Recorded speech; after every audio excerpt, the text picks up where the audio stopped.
Well, I'm Jonathan Worsley from the bench and delighted to have Marco Rentsch on our 124th FHS podcast. Marco, thank you so much for joining us. Jonathan, it's a pleasure. Going back all these years, having a virtual conversation is a delight. So very happy to be here. Thank you. Well, it's unfortunate we're not in person, but Marco Soon. is soon, absolutely. And Marco's a partner at PwC Middle East. For those of you who are not aware of the tremendous work that Marco has done, particularly in the Middle East over the last number of years. I was reading your bio, Marco. It's interesting about how you actually set up the Tourism Center for Excellence, or were one of the initiators, but behind the Tourism Center for Excellence, based in Dubai and Riyadh. Just tell us a little bit about that. Thank you, Jonathan. Absolutely. So Nick Mayer and myself, indeed, we started out with PwC in Zurich, Switzerland. Our DNA very much in the industry. And we were supporting the region from Switzerland with our team, strong team, even before the Vision 2030 was announced. Once that was the case, and it was pretty clear that tourism, hospitality is a cornerstone, a key pillar of the Vision 2030 in Saudi, of course. It was pretty clear for Nick and myself that we have to move the team, our families, to the region to really be part of this generational opportunity, being part of such a tremendous opportunity, and that's what we've done. It's almost 6 years where we're on the ground between Riyadh and Dubai, supporting, shaping the region, the agenda with our clients. Nothing is possible without our great clients who have been working, as you said, on many of the gigas and megas. I can't share too much, but yes, we were able to really be part of it. And it's not just the cool projects we work on. It's really the young Saudis, the young population across all of the GCC that motivates an older caliber like myself every morning to get back into the trenches and really be part of this transformational undertaking. So that's a little bit our story, indeed. Yes.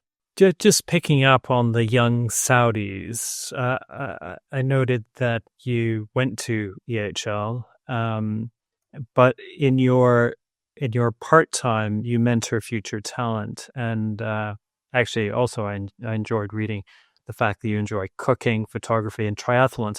And actually, you and I'll never forget seeing you in Alula.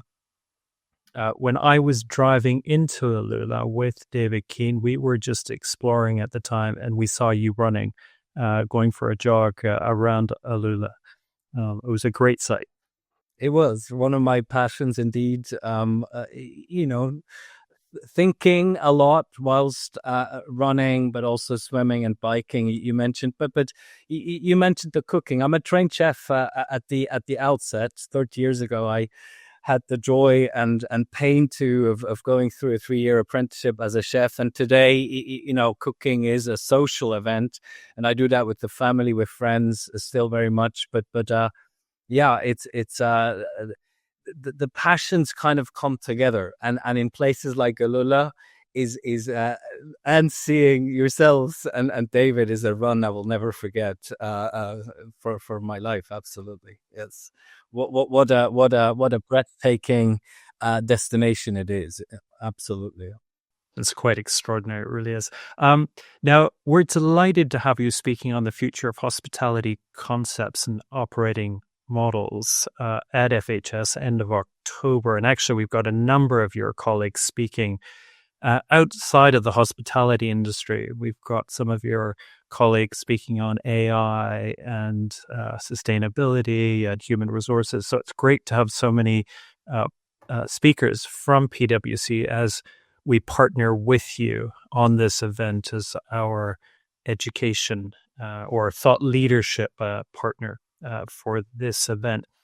it's a terribly exciting time of the industry, isn't it, right now, as hospitality becomes such an important product or important service that we offer to industry as a whole.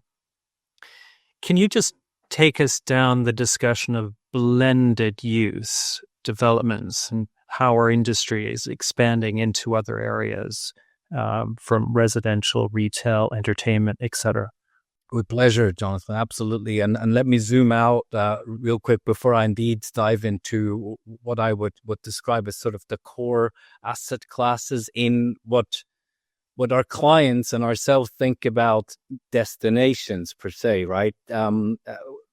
Saudi, Dubai, in Qatar, you see entire destinations being built, being designed, being delivered from scratch, and the integrated holistic approach is a key one. And we add to it entertainment, leisure, and sport, which are key pillars in the industry. And of course, it all then comes together in places of encounter, right? Encounter that could be in a lobby, that could be at a sporting event, that could be at a cultural event. And of course, you will always have a portion of retail, a portion of entertainment, leisure, but also working, right? It's this great combination, the convergence of needs and expectations of our new guests, visitors, spectators, that new destinations and new concepts in hospitality and retail really need to cater to. The amazing opportunity we have here in the region across all of the markets is that we can literally, in many cases, start from scratch, but we can build on many of the key pillars. Culture always being a strong narrative that one can build. Sport, I mentioned, but just also the simple fact of the region, the wider Middle East, and the GCC having a culture of hospitality is an amazing building block to create amazing experiences. What we see now, combining that with global trends, is to really combine that of bringing in that convergence I mentioned in terms of the concepts that the advantages to the visitors is manifold. They can work there, they can just relax there, they can stay there or just be entertained. And that's really the direction our clients are going. And in many cases, leading the way in how these things are done. I could mention numerous mixed use developments here in Dubai that are world leading. Qatar has amazing offerings in that space, and Saudi, of course, is a little further back still, but much in the Riyadh Gate. You will see culture infused into retail hospitality. Numraba is trying and will effectively redefine what a modern downtown is. And again, many examples of where this manifests. And we really try to bring local expertise to the table, but also global expertise to really manifest and design these destinations at large, right? So it really is all about rethinking the hospitality playbook, and do the developers, are they getting this message through, and how are they, rebuilding? How are they developing these new projects? Great question. Yes, it is rethinking, but I guess even as Steve Jobs has mentioned very clearly, innovation isn't coming up with something completely new. We're not dealing with completely new elements. Yes, there are the classical asset classes, but they are adapted and in a sense also curated to key elements that really drive. So it's very much a demand-led design of these concepts. Expectations have changed of the future generation. Gen X is upon us as being a predominant traveler. They have very different expectations and needs.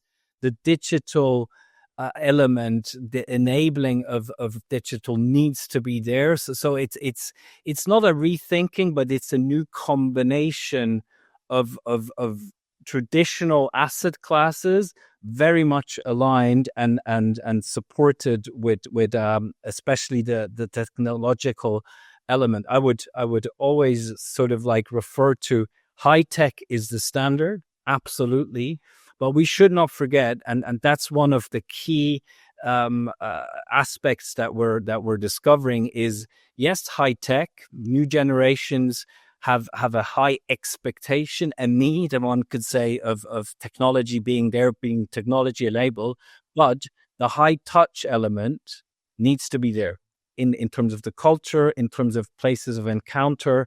So the high touch manifesting from a cultural perspective really is what has become a differentiating aspect, be that in residences, be that in hospitality, be that even in retail, where if you have people on site, you will not want, some may want to have a tech or seamless check-in, but more and more and more we do see trends that people see our industry, hospitality, the lobby and so forth, of actually being a place of connecting in the flesh, right? So that is really how we rethink. Again, not making something completely new, but it's a new combination of elements, right? So really providing that high touch, creating that experience as a result of that, but it's generated through technology. Yes, it generated, and in some cases, yes, and it really depends on the purpose of the visit, right?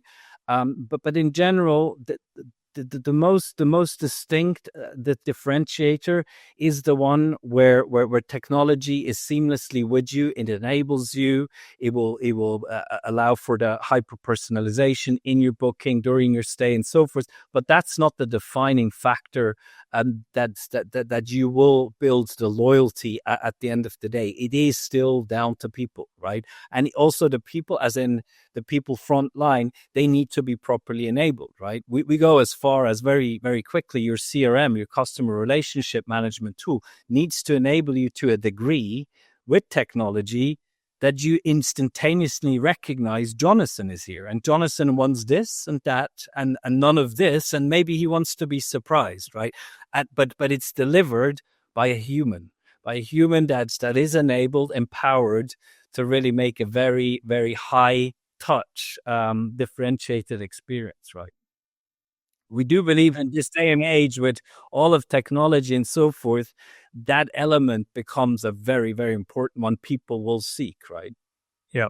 No, get it completely. Is there a great example of a project that you've worked on that does this really well? Look, many across Dubai, absolutely. Where we're starting from, literally from scratch, is indeed in Saudi.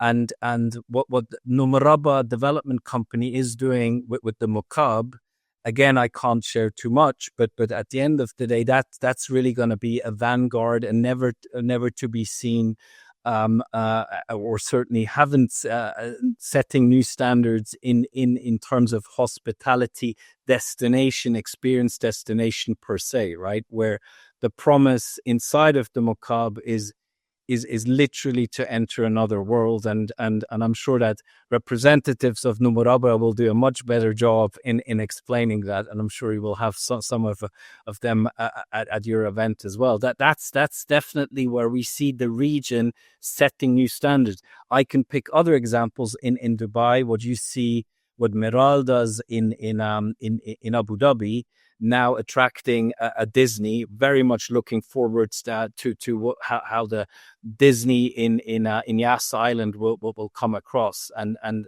so we really see this region starting to set the new standards in terms of that convergence of sports, entertainment, hospitality, starting building from scratch. Right, the demand will come not only from the northern hemisphere, but from the southern hemisphere. We will see a lot of people visiting this region. For today, it's predominantly, I'm talking about Saudi and some other places. It's still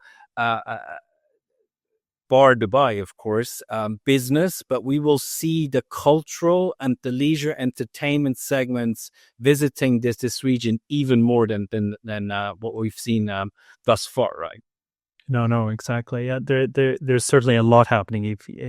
We've had that recent announcement with Disney and Morale and Abu Dhabi. Of course, we've the Win announcement 18 months ago in Russell Kamer.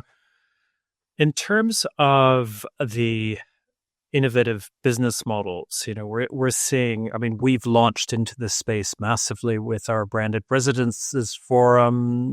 The hospitality brands represent about 80% of this space when it comes to branded residences. But you're consulting with these big developers looking at this whole area. Obviously, they can get their premium and everything else, but where do you see this going? And is this just a hype, or is this is this one element in a whole host of different opportunities for the industry? Again, it's nothing new. We've had fractional and timeshare and all these various models as far back as hospitality, as hotels existed. But what we do see, and I don't, so hence, no, it's not going to go away. It's been there all along. It's a reinterpretation, right? Does it help? Of course, in from a developer's perspective of funding projects in the first place. There's no secret that residential is typically supporting the financing in the first place. Of course, and I won't even talk about that. It's really much more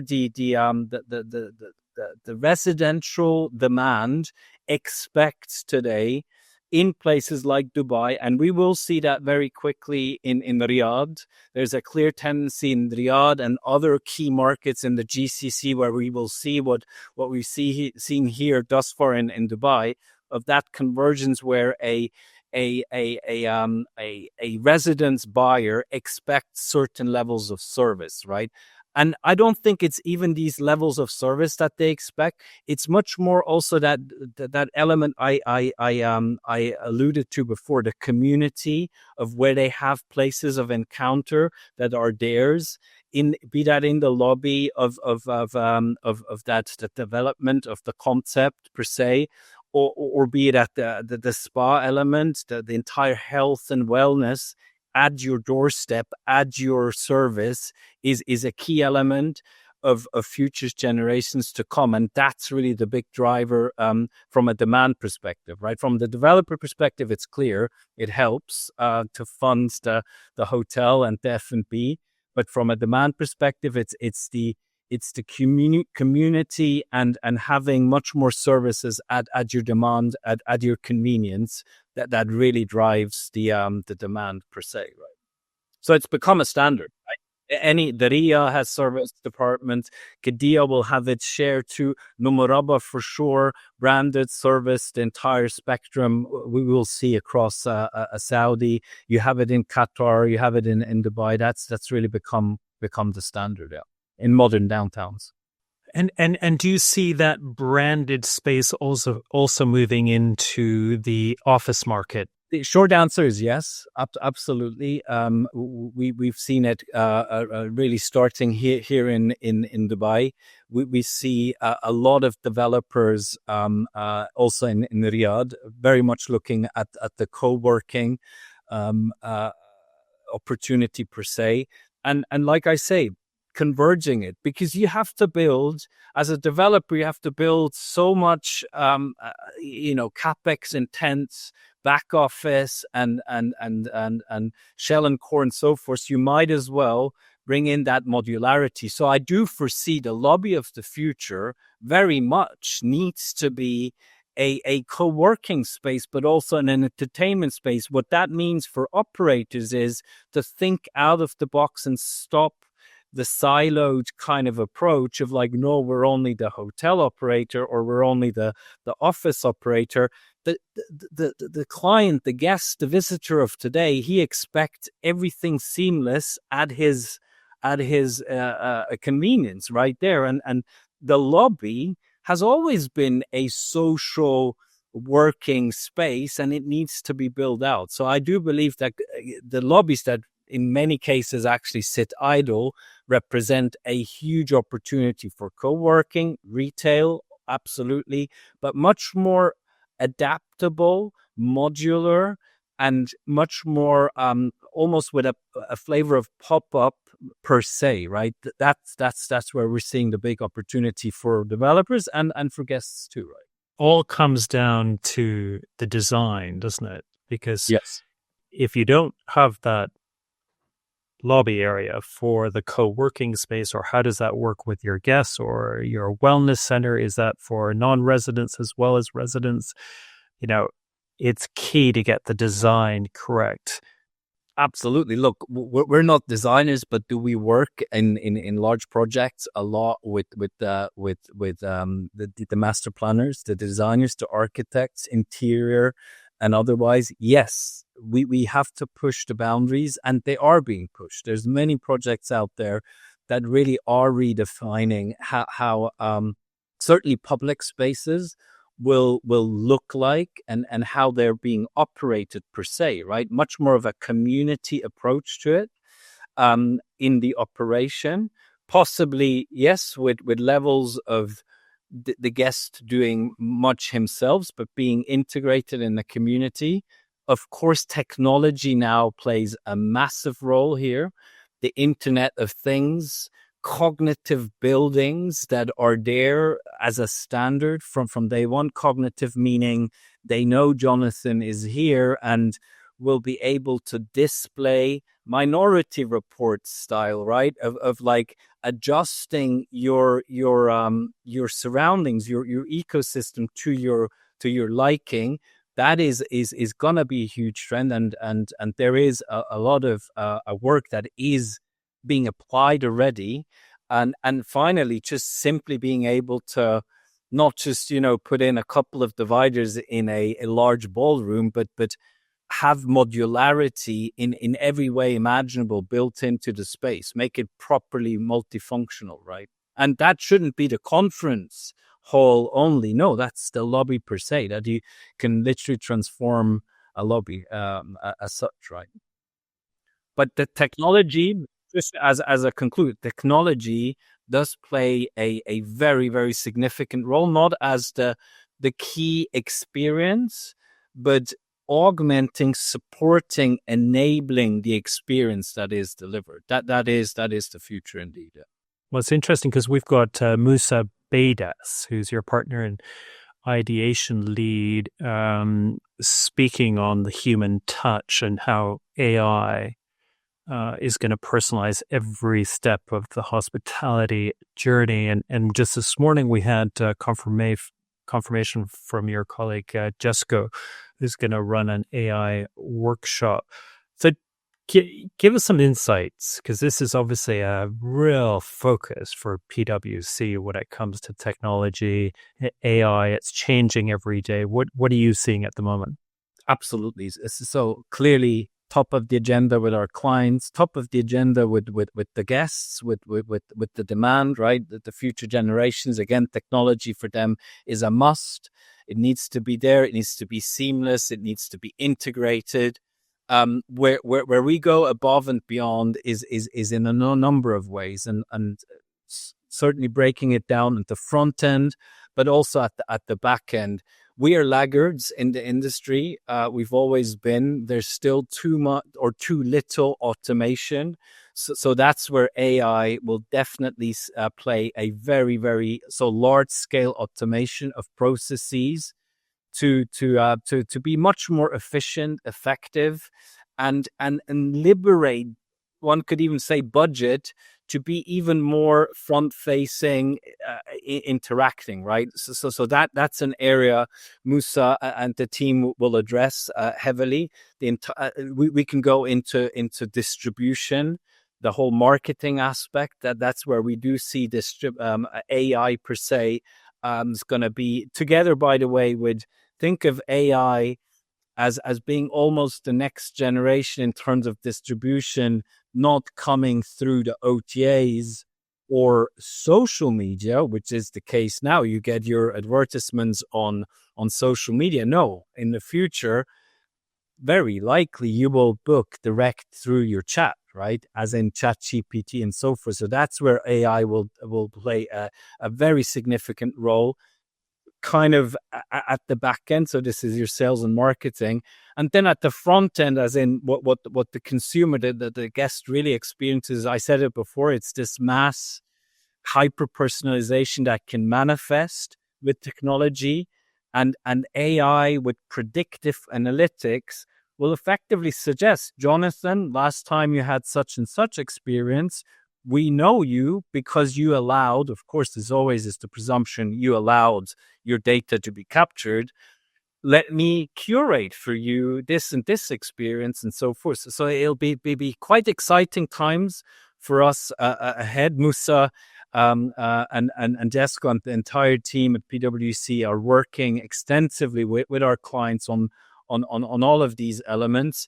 But I do see very positive impact of AI in our industry, and I would want to finish in one simple way, not only with technology, but possibly we will have a little more time because, yes, AI does some of the work. What do we do? Maybe we want to do some more entertainment and actually be at that lobby I described before, number one. And number two, we do see in numerous primary researches and so forth, there is a trend, and you see that with luxury escapes, with the entire trend, mega trend around wellness, health, and so forth.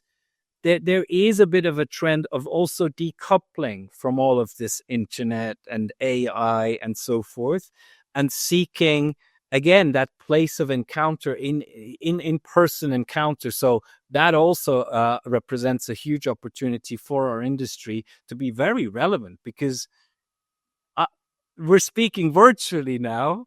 I don't know if it's Jonathan the avatar, and you don't know if it's Marco the avatar. In person, I know it's Jonathan. It's real. Did you see that data? Of course, it's enabled and so forth. So we do see for our industry on the path forward with AI disruption and so forth, actually very, very significant opportunities per se. Interesting. So the implications of this technology means actually we need to get together more often, because I don't know actually, Marco, if this is you or not, because I mean, you're answering these questions perfectly, actually too well. Exactly. You see, well, I can assure you, I am Marco, the real one. But the point is, we do believe that in-person encounters allows for haphazard, allows for building trust, because it is not fake, it is not fabricated, it's not the average of the average that you're seeing. It is real, right? And you break bread. You break bread. And as you said at the beginning, we've been laggards. Do you think we'll catch up? I would hope so, because I do believe, what the opportunity that we have, and we have to grasp it, the operators, the investors, everyone involved, because being able to be much more cost efficient, and it's no secret that we're not very cost efficient, certainly in food and beverage, that should, in theory, allow to pay people better wages in our industry, right? And make our industry even more appealing, especially in this region, where in Saudi, so many people have the opportunity to go and work in tourism and hospitality. That's one of the main ideas of building out tourism and hospitality. That in itself, being much more cost efficient, would be absolutely amazing to pay the young Saudis even better wages and have careers in a great industry, right? So I hope so. I see good trends, absolutely, with our clients. This is, and we're running a survey right now. You will see an article on that specific topic on AI disruption impact in our industry. I don't have the insights yet, but I will be able to make a much more qualified statement to your question once we have that. And this is coming out just before the event, right? Fantastic. Yeah, that'll be particularly interesting. So if we're looking at 5-10 years down the road, I suppose this is what you're doing all the time as consultants anyway. But is there anything that sort of flashes up down the road? What's next for hospitality in the Middle East? Well, I'm not going to talk about space tourism, but we could. It's upon us, right? Definitely, we could unpack that. That will happen. This region is definitely interested in that. We do know that multiple governments have budgets allocated for space tourism and travel. Operators are working on that. We know that multiple of the major hospitality operators have been working with some of these space agencies. Indeed, so that's, I guess, the proverbially and quite literal moonshot right there. When we break it down much more, I do believe we will see even more convergence going forward, and that follows the overall trend of urbanization, more people living in urban areas per se. So the notion of the downtown, the actual livable and 5 minutes, 20 minutes downtown where you have everything at your doorstep, I do believe that hoteliers could do a lot more. Why do hoteliers limit themselves as being the concierge to their own four walls only? We could do a lot more of adding these concierge services. So that's where I do see a large trend of supporting the community at much more than just preparing a nice meal and making your bed every day, right? Yeah. Yeah, certainly, as you say, trying to create developments whereby it's easy to get around. It's interesting, for example, what Sharjah is doing. It's all about low rise, it's about trees, it's about greenery, it's about getting around from the different places. But I suppose that's a great example of this is in Riyadh, isn't it? With what they're doing as a downtown core and making sure you can get around within so many minutes from the office to your accommodation to the restaurants. Absolutely. I mean, for everyone that has seen the Riyadh today, it is only a glimpse of what's to come there. It's very, very enjoyable walking around. All of the Riyadh today. Numurabba has the clear ambition of reimagining the downtown in the region. We will see a lot around the Muqab. Qiddiya will be a very, very convenient destination, and you see many more in Riyadh is literally going through a consolidation and making the in quality of life of its residents at the paramount, right? That's absolutely the case. The Dubai has its own ambitions in that respect. That needs to be that is at the forefront of the thinking when designing, developing these concepts. Yeah. Well, listen, Marco, thank you so much for joining this FHS podcast, and very much look forward to seeing you around the corner at FHS World in Dubai from the 27th to the 29th of October. And I must say, it's wonderful to have your absolute enthusiasm from not just yourself, but also from your colleagues who have joined us as being our knowledge partner and showcasing what's happening in other industries and bringing it to FHS. So, Marco, thank you for joining me today. Thanks, Jonathan. We sometimes laugh about that when we see ourselves in person. We've been out in Russia. We've been down in Africa, in other places. It's a great pleasure being with you at FHS in person, exchanging and really supporting the region of setting these new standards, and importantly, making our industry a cool industry to be in. It's all every day is it can be a surprise, positive surprise. You meet cultures, you meet people, but importantly, you can do good. You can do good things, make people happy in the industry. So very much looking forward to that. Thank you, Jonathan. Great. Thank you so much, Marco.